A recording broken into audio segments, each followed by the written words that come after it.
Salutations, ladies and gentlemen. Thank you so much for spending some time with me today. We have running back rankings coming at you. I'm doing 35 deep to help you with those really hard decisions where you can't quite make up your mind. And that being said, if you have any questions about start sits, drop those down below. I get back to every single comment that I receive. While you're at it, why don't you go ahead and smash a like on the video, subscribe to the channel. Both of those things help me out a ton, keeps the channel going, moving forward. I'm on my way to my first 500 subscribers. Come on over and be a part of it. Hop on the bandwagon. We got some room for you. With that out of the way, let's hop into running back rankings.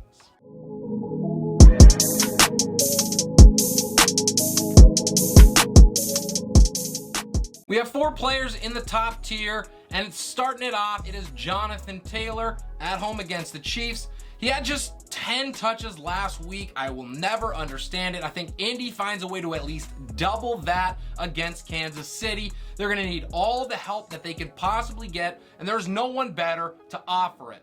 My second ranked player is Austin Eckler. He gets the Jaguars. And all Eckler really needs to do is find the end zone. He has produced just fine as far as the yardage is concerned.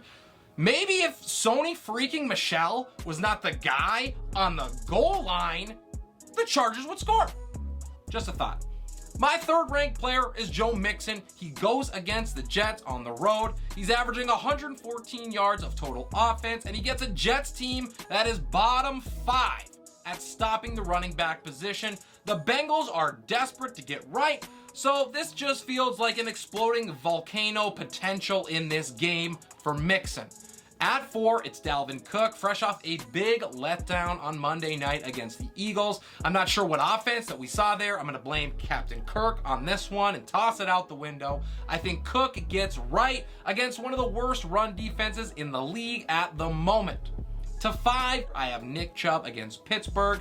And you guys just have to give the respect that this man is due. It seemed to work for me plenty fine last week. And even against Pittsburgh, Chubb is going to produce. He has 256 yards, 3 scores so far, so he welcomes the challenge. At 6, it is Derrick Henry against Las Vegas. It's been really tough sledding so far for King Henry, but it's going to be easier for him this week. If he wants to alleviate the concerns that I've expressed almost week in and week out, this is a good time to do it.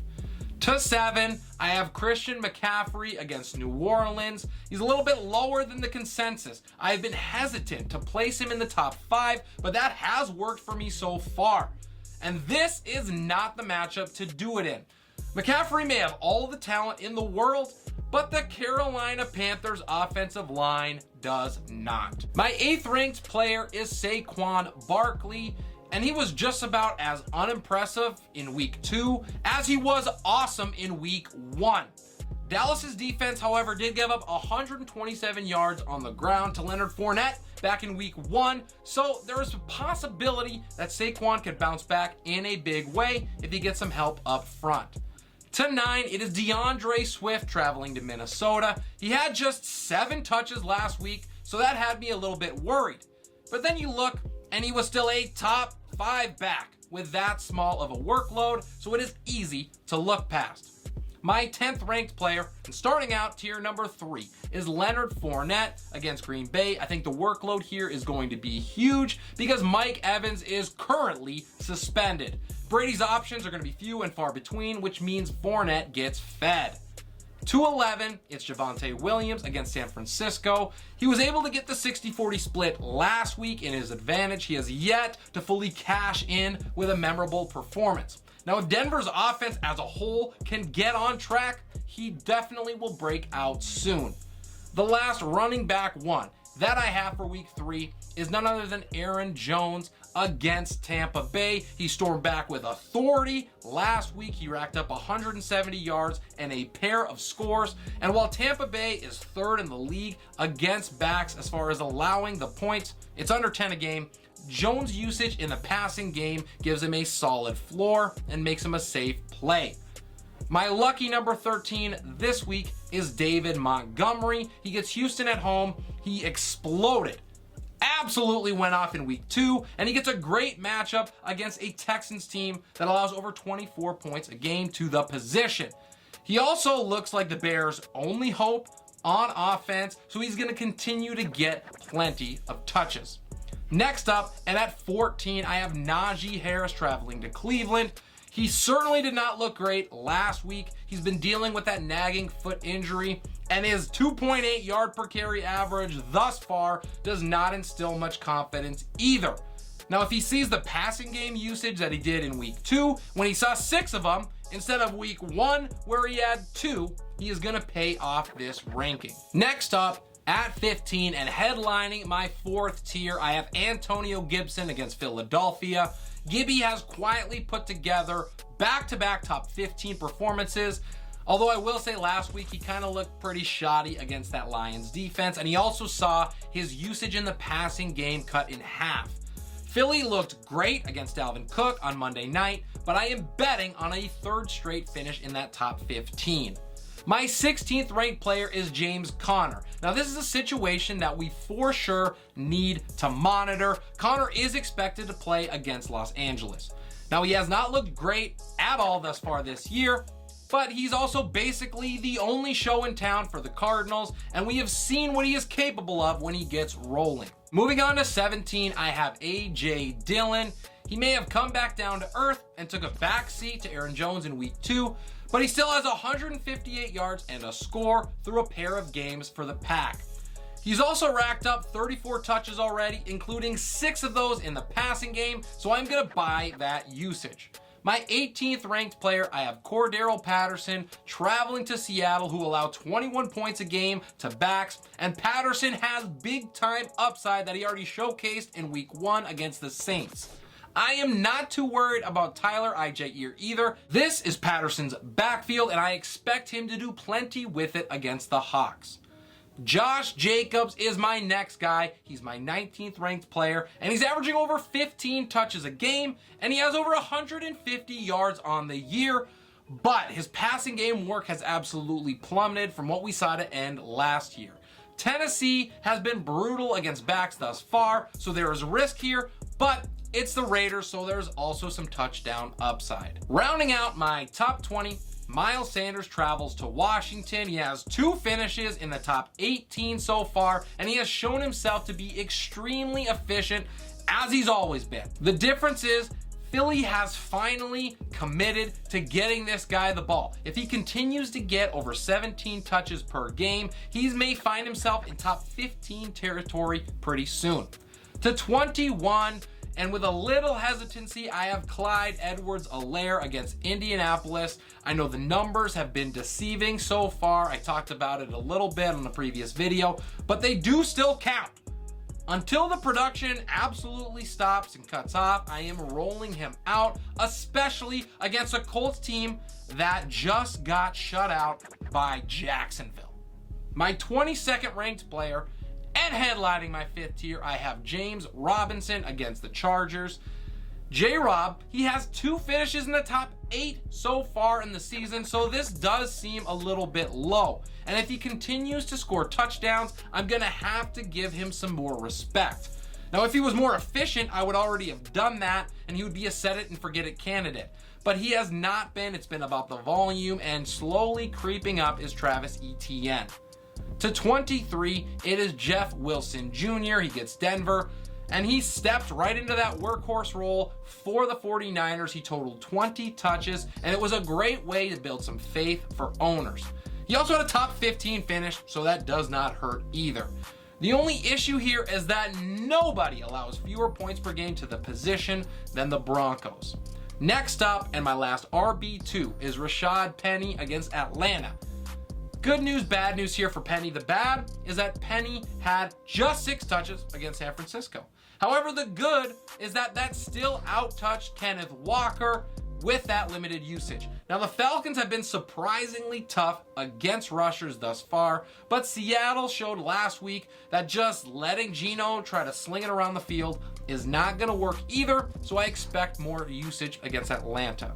To 25 and flying up the board is Damien Pierce traveling to Chicago.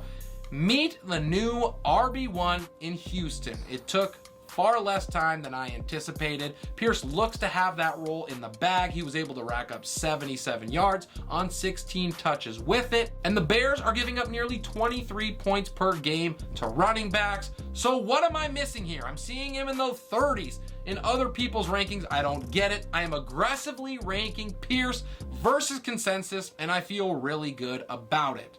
My 26th ranked running back is Travis Etn Jr. It is pretty aggressive here for Etn, who has yet to finish as a top 30 back, but he's been extremely efficient so far, and I have to believe that because of that, the Jags are going to work to get him more involved. He's averaging 5.2 yards per carry and over 10 yards a catch. That is basically demanding. To 27, it is Kareem Hunt against the Steelers, and he has not finished lower than this ranking right here yet this season, and he was a top 5 play in week 1. Now, if he scores, it's going to be a big payoff, and if not, he'll settle in and get that decent production that you hope for in a flex, even against a tough Pittsburgh defense.